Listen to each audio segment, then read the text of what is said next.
Sometimes life is full of cliches. Yes, cliches exist for a reason. They are well-known facts or sayings. Well, lately my life has become formal when it comes to my wife of 10 years. Firstly, I would like to introduce myself. My name is Martin Baxter, and I run my own salsa dance troupe in Santa Barbara, California. I have access to every type of pepper known to man from Mexico, Central, and South America. I even recently started making habanero sauce. People like it in small doses. This also seems to be common in universities as part of bullying. Some of my best clients for popular products are fraternities. Let's imagine. I've always loved spicy food, so it was natural for me to get into this industry. As for how my wife fits into certain life stereotypes, Cindy has become more distant lately. Yes, I know. At least now I know. This is another cliche. When we got married 10 years ago, we were madly in love with each other. I just got back from the military and opened my first salsa store. I saved a lot of money and took online cooking classes while I was there. Hey, that's what kept me sane during my first year in Afghanistan, and then I went out and got ready to go into business. Back then, before the real estate bubble burst and caused a recession, getting a loan was easy, but even today, my Baxter's burner sauce business continues to thrive. But as you may have guessed, the problem doesn't bother me. No, the problem is my wife and the way she fucked me. This is a cliche I discovered, not completely. The most common strategy is to come home early and put them to bed together. No, another big cliche is to walk away, forget something, then come back and overhear a conversation about your meeting while I was busy at work and our son was at school. Yes, we have a son, Brian Baxter, named after Cindy's father. Yes, and before you ask, yes, it's mine. I knew he was mine because he was born on our honeymoon, and we spent every minute alone on his father's yacht. I also gave her a DNA test after I found out about her and the asshole she was fucking. The way it all happened is another cliche. I left my laptop with the finished recipe for my new scorch sauce. Yes, I know. Not too original, but the fact that this is the purest habanero sauce you can find makes a big difference. Of course, we added more items along the way, but I wanted to get my first batch together that day. I needed this laptop, and I returned for it as quietly and quickly as possible. When I entered the office, I heard him talking on the phone in the hallway. Of course, I only heard half of their conversation. Hey, sexy, yes, this idiot will work. Asterisk laughs asterisk. Yeah, don't worry. Today you have something he never had. Yes, you already guessed it. I want you to use this big cock. Keep it up, my ass is on fire, baby. Oh, hell yes! My world collapsed. I grabbed my laptop, dazed, and headed back to the car. God, I don't even remember the way to the store.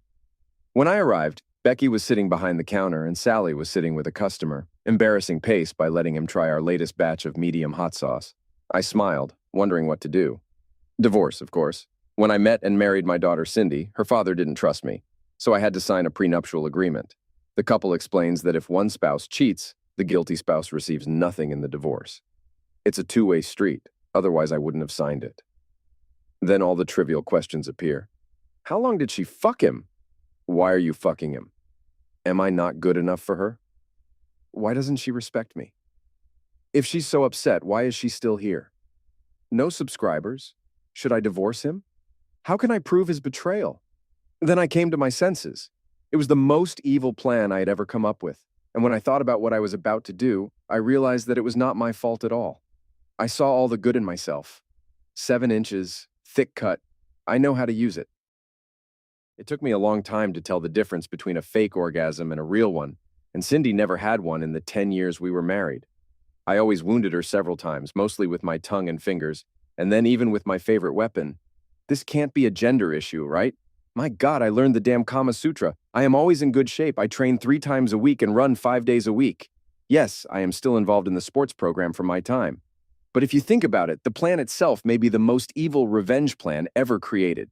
You see, the heat of peppers like habanero attacks the mucous membranes in your mouth. But have you ever eaten something really spicy and the next day you were sitting on the toilet picking up trash and yelling, "Let's go get some ice cream"? Yes, I became a real sadist when I thought about revenge. 450,000 Scoville heat units in the vagina and/or rectum is a very interesting point, at least for me. Now I just need a transmission system.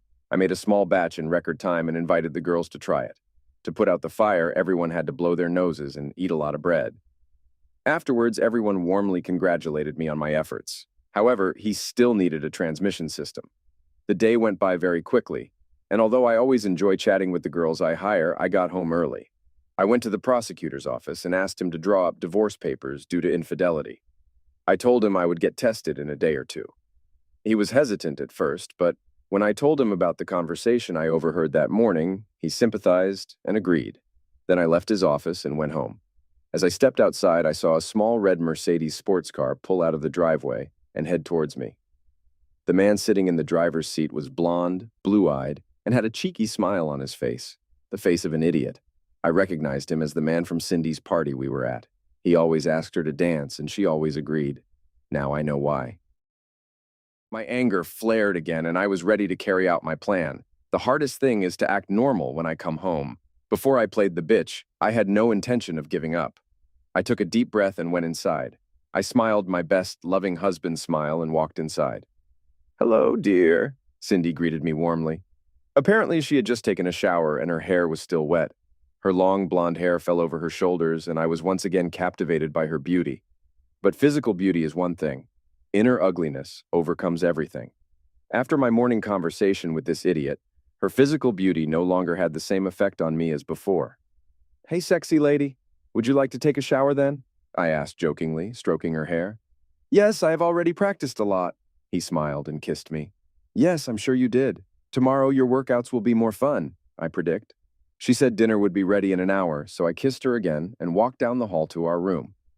The smell of Febreze in the room almost drowned out the smell of sex, but at least the sheets had been changed. The thought of sleeping with her in that bed tonight almost made me skip lunch. I will burn it as soon as possible. Then I had an idea. It is important to use some kind of lubricant during anal sex. I looked at his nightstand, and sure enough, there was a tube of cherry KY gelatin that we use sometimes. Damn! I opened the lid, and the red color inside was almost the same as the sauce I made with the inside red hot. I smiled, took the lid off the KY completely, poured something into the toilet, flushed it, and poured some of the paste from the sauce bottle into the tube. I cut, squeezed, and mixed in a tube. I then removed the lid and added more sauce. Then repeat the process. When I thought the mixture was well mixed, I removed the lid and gave it a little squeeze. I smelled it, and it was really good. I washed my fingers, put my cap back on, and left it on the nightstand just as I found it. I feel much better now and took a hot bath. Then I went to dinner wearing blue jeans, a t-shirt, and a smile on my face. "Oh my God, this feels so good!" I was excited as I sat at the table. I opened the beer and we all ate lasagna. God, I'm going to miss your cooking. I guess I missed sex with her more than I missed myself. Brian came home and sat between Cindy and me. We talked about his day at school, and Cindy warned him about his homework. Yes, she was also a wonderful mother to him. Cindy was always a quick learner, very knowledgeable and passionate about sex. So yes, I like to have sex, and sex with her. It's always special. For a moment, I thought about the consequences of what I was about to do. A little revenge on my cheating wife and her idiot lover. Then the divorce will leave him nothing from our marriage. He could file for custody of Brian and maybe even win. I love my son, and I really don't want him to go through this crap after our divorce. I've already planned it. In the divorce papers, I stated that I wanted sole custody of my son and would give him generous access, but only under my supervision. I didn't want to expose him to some crap-loving guy who might try to take my place as Brian's father. That night, the pain inside me was everywhere, and soon I was begging for sleep. I told Cindy that I wasn't feeling well and that I had tried some really hot sauce at work, so she smiled sympathetically and said goodnight. First, I went to the office and took out my old mini video camera and mini tape recorder. The last time I used a video camera was on our last anniversary vacation when we went to Disneyland, and the last time I used a voice recorder was to record my thoughts at the beginning of the trip, before I bought a laptop. I then brought a video camera into the bedroom and placed it behind the DVDs under the TV so we could have a clear view of the bed. I made sure the little green light was taped over so it wouldn't disappear when I turned it on in the morning. However, the battery is fully charged. Good. That's 8 hours of video, assuming I started filming before I left that morning. I hid the recorder under the bed, but I haven't started recording yet. The recorder's small USB drive can also record for up to 8 hours. The battery is also fully charged. I laughed. It was obvious that the bastard had been there all day and they had time to shower before he left. If I hadn't turned onto the street earlier, I might never have seen him. The only possible problem with my plan is that they might not do anything the next day. Otherwise, I'll keep going until I get there. I then called Becky on my cell phone. I told her I was going to take a few days off when Cindy called me and said she was in a meeting with a client. I then explained the situation to her, but just said I wanted to catch her red-handed, and she said, "No problem, boss." Becky is a good person, and she knew I would never cheat on Cindy. She's also of Puerto Rican descent. He has been in business for 5 years and knows everything about running a business. That night I slept for a long time. I can't stop thinking about what will happen tomorrow morning or what will happen in a few days. Judging by the tone of his voice when he spoke to her, they had been in love for a long time. I already have an idea of what to do in the morning, if something happens every morning.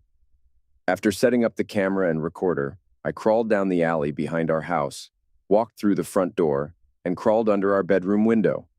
From this vantage point, I could hear everything that was happening. I took out the refrigerator and filled it with snacks, beer, and soda. This is a great refrigerator that can stay cold for days as long as the battery is fully charged. I finally fell asleep, praying for something to happen soon. The next morning, I got up and dressed as usual. I waited until Cindy took a shower, then turned on the camera and recorder and left the house as usual. Soon after, we walked to the back of the house and entered through the front door. I left my car there because I was hoping to stay there for a while. After sending Brian off to school, Cindy called again. She invited him again, and after confirmation, he would come in 20 minutes. I laughed. I made sure I didn't get caught by the assholes, my cheating sluts, or the cameras with a great view of the room through the window. I went to the pharmacy closest to my house and bought a new tube of Cindy's favorite hot cherry jelly, KY. Just in case, I had an idea to cover my tracks. 10 minutes later, I returned home. 15 minutes later, I was sitting under the bedroom window, 5 minutes before the match. Then I sat down under the window, opened the refrigerator, and took out a ham sandwich and a cold beer. I was sipping it slowly between bites of my sandwich, enjoying its rich flavor, when I heard the sound of Bastard's Mercedes in the driveway. They apparently didn't care that the neighbors saw it. I decided it would be a shame if something bad happened to this idiot's trip. As soon as I heard the front door open and close, I walked around the house and out the side door. Armed with a knife, I decided to carve "adult ass" on his door. Oh, my revenge may land me in prison, but I will gladly do it. I tried the door handle and, lo and behold, the arrogant idiot left the door open. Well, we live in a nice area, and nothing bad happens during the day. I checked his glove compartment and found his registration and insurance card. John Lawson. Now the bastard has a name, but I want to keep calling him the Bastard. Easier to remember. I took his registration card and insurance card and put them in my pocket. Then I thought it would be fun to make a small cut in the stem, so I cut them in half. I heard screams and called my lawyer Paul to let him know the game was on. I let him know that the evidence would be available in a few hours at most, and that I would present his best case and name, Mr. John Lawson in divorce papers due to infidelity. I then sneak into the garden and listen through the window as they scream in agony for the hottest sauce in the world, symbolizing their burning asses. I sat down under the window and took a sip of beer. I had a terrible smile on my face and had to hold back my laughter while they tried to figure out what was going on. "Oh my God, why is my dick burning?" "Your dick? My pussy and ass are on fire." "Oh my God, this hurts." Finally, I got up and decided to go inside. Damn, apparently I forgot my laptop again. I pulled into the driveway and walked in to find the idiots and the bitch writhing in pain as they desperately tried to get into the shower and douse themselves with cold water to put out the fire. As I approached the bathroom door, my anger flared. "What's happening?" I roared. "Photos are priceless. This bastard's cock is huge, very big, probably at least 10 inches. He was also red and swollen because the sauce had gotten into his pee hole. He was not circumcised and the sauce got under his foreskin. I feel a deep sense of satisfaction. Then I looked at my wife. Her ass and pussy were dark red from the irritation and intense burning caused by the 450K Shuki gelatin. "Oh my God, Marty!" he shouted, and then screamed in pain. "Please, Marty, I'm really sorry." She screamed again, and the bastard begged her not to hurt her. There was still a look of anger and disbelief on my face. I stepped forward and punched him in the jaw so hard that he flew into the shower wall. Then I kicked him in the balls so hard I almost broke him. At this point, I pulled out my phone and called 911. While that asshole was passing out, and that bitch Cindy was crying and screaming, I grabbed the ruined KY tube and replaced it with a new tube with a broken seal and several tampons removed. Then I returned to the car and threw the broken pipe under the back seat. Then I would throw it in the bin at the grocery store or something. I told the 911 operator I was going home to get my laptop for work and found my wife and her lover in the shower. I told them that they both seemed to be in trouble and that their genitals were swollen and red. He sent the police and ambulance to my address. I thanked him and ended the conversation. Well, our neighbor across the street, Mrs. Kendall, is a very busy person and the queen of local gossip. I knew she knew this bastard comes around every day, and I ran across the street to talk to him when the paramedics and police arrived. "Oh, hi, Marty," he said with a smile as he opened the door. "Hello, Mrs. Kendall. Have you seen this little red Mercedes at my house?" I asked with a smile. "Yes, several months, actually." "Monday to Friday," he smiled, his seeming innocence belying the fact that he had known about this for a long time. "Thank you, Mrs. Kendall. Well, besides the red Mercedes that passed you, did you see anything strange this morning?" I asked. "Nothing, dear," he said. This means he didn't see me crash his car. "I saw you leave and then Brian went to the bus stop. He arrived about 20 minutes after Brian left. Then I went to the morning show, and when I came back, you were driving home." "Thank you, Miss Kendall. Do you mind if the police give you a statement?" I asked. "Oh, no, honey, I can help you," said the old woman, who knew more about other people's affairs than she did. "Thank you, ma'am," I smiled, hugged her, and walked back to my side of the street to the waiting police. I called Becky and asked if she could tell me that I was there in the morning and forgot my laptop. She asked me why, and I briefly told her what happened. She laughed and promised to be my alibi. He said that this would also include Saris. I thanked him and went to talk to the detective who had just arrived. "Are you Mr. Baxter?" asked. "Indeed," I agreed. He then asked me where I was, and I told him I went to work at the salsa store but forgot my laptop. When I returned, I heard screams and found my wife and her lover screaming in the shower for no apparent reason.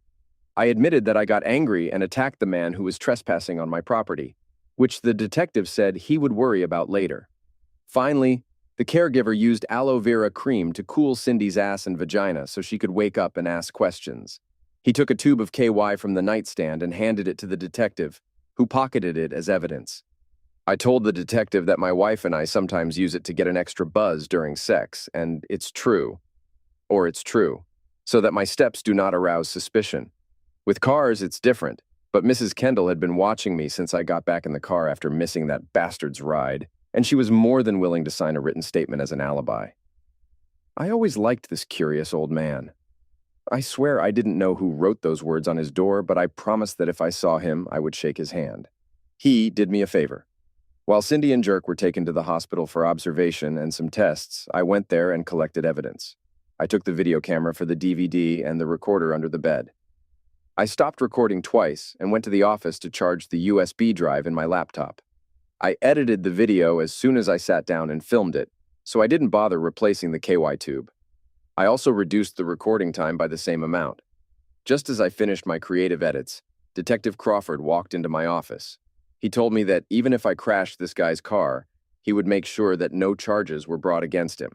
Nor did he mention the destruction of the bastard's testicles in his report. I asked why. "Let's just say you're not the only man married to a cheating whore. My ex did the same thing to me. Score 1 point for us cheating men." He took my hand and I offered it to him. He looked at the photographs I took, my room. She laughed with me when they started screaming in the middle of a fight after he pulled out her pussy and inserted his dick into her ass. He lubricated his cock with oil that was manipulated by Kai and fucked her pussy for a while and then fucked her ass. Perfect. After we wiped away our tears of laughter, and he told me that the idiot's car was going to be towed at the owner's expense, he took my hand again and walked inside, still laughing at the great crime comedy Assault of Two, each other. Others tried to take a shower and jumped into the cold water, but at least part of my question is, why? I received an answer. The guy was 3 inches taller than me and a little wider. I never thought Cindy was a queen, but damn. I wanted something more, but it was just becoming a reality. I called Paul and asked him to send someone to Santa Barbara General, where Cindy and those bastards were taken. I then emailed him the evidence and asked for a copy of Kendall's statement to the police. He told me he would do it, and I sat down to wait for Brian to come home. Now comes the real moral dilemma. How do I tell my 9-year-old son why his mom is in the hospital? I sighed and thought of a plan that would not be too humiliating for her. I decided to tell her that it was not normal for my mother to want another man other than me. I will put this in my son's head so that he does not think that a woman can sleep with her husband. Then I thought about what I had heard in their conversation the day before, and I laughed again. I thought she gave me the idea of revenge. I want you to set my ass on fire with that big stick, baby. Yes, these are his words. Well, his wish came true. An hour later, the hospital called me on my cell phone. Good afternoon, I said. Marty. That would be my favorite wife, also known as Cindy the whore. She seemed angry. Oh, hi, I said. I think the lawyer found you and your asshole. Oh, and this asshole? I laughed. Damn it! I don't know what you did to me, but for God's sake, I'm going to press charges against you, you little bastard, he shouted. What are you two bastards talking about? I shouted at him and then continued my attack. I came home to get my laptop and found you in the shower with some idiot who obviously hit you. I don't know what you think I did, but I found out about it this morning. Oh man, when do I get smaller? Will you get used to Mr. Big Red Dick? No wonder your pussy is so loose lately. This is what happens with giant lamps. Pre-preparation is in place, bitch. Don't go home. Brian will be with I, living together, and you won't have to get a divorce once my application is approved in court. You are lucky that I can visit you, but I will not let you make him think that his unfaithful, adulterous wife agrees. This took the wind out of their sails. You won't do this. You won't tell him what I did, will you? Hell yes. Why not? I have to know who his mother is. I screamed even louder. Damn bastard! Thunder bitch! I have to go? Raise your damn son! No, Brian is our son, he said quietly. Well, you'll forgive me if I give him a DNA test, I said, not hiding my anger. Then she actually started crying, and every sob was music to my ears. Wow, I've really become an idiot. But then I had a reason, only one reason. I won't be the butt of jokes anymore. Will this honor go to Mr. Big Dick John Lawson? Or Mr. Big Dick John Lawson? Any. He's still an idiot. When Brian returned home, I relented and gave him the minimum information he needed. I turned it into an object lesson in infidelity and told him that bad things happen to adulterers. Mom will cope with this over time, but she will no longer live with us. He hugged me and said that he loved us both but did not want to live with an adult judge. I couldn't help but laugh at his mispronunciation. Well, there's not much to say except that the divorce went well. I talked to Cindy's father about what happened and told him what I did. He laughed so hard I thought the old man was going to have a heart attack. Cindy eventually made a full recovery, but as far as I know, she never ate the sauce or put it on her butt again. John Osorio Lawson had both of his destroyed testicles removed. The official police report says it was an accident when he slipped in the shower and cut his testicles with soap. I laughed at this. Good Detective Crawford. Good boy. Last I heard, the bastard had left the city and headed to parts unknown. Well, he has the right to fuck someone else's wife. When I finally learned the truth from Cindy about what had caused this, she admitted that he had contacted her at one of his social events while I was out of town, and I was told that he had offered Pepper a contract. She drank too much, and when she felt his big dick inside her, she realized that she had always wanted this. She said she still loved me, and it was just sex. You thought the cliches were over, right? No way, she asked me to accept her. Cliché. He said he would never get lost again. Cliché. I told him to go to hell. Cliché, etc. Becky and I started dating and she assured me she wasn't big, especially after the first time we made love. When I entered her, my dick squirted everywhere. In a month we will get married and next spring we will have a child. Brian is happy to have a little brother or sister. The last time I spoke to Cindy after her visit with Brian, we struck up a conversation. I shouldn't have lied to you, Marty, he said with a resigned sigh. Why not? I'm an idiot and he set your ass on fire, I laughed, the look of surprise on his face giving me the shock of the century. Life is full of cliches, but sometimes life is too good to be true. Clarification.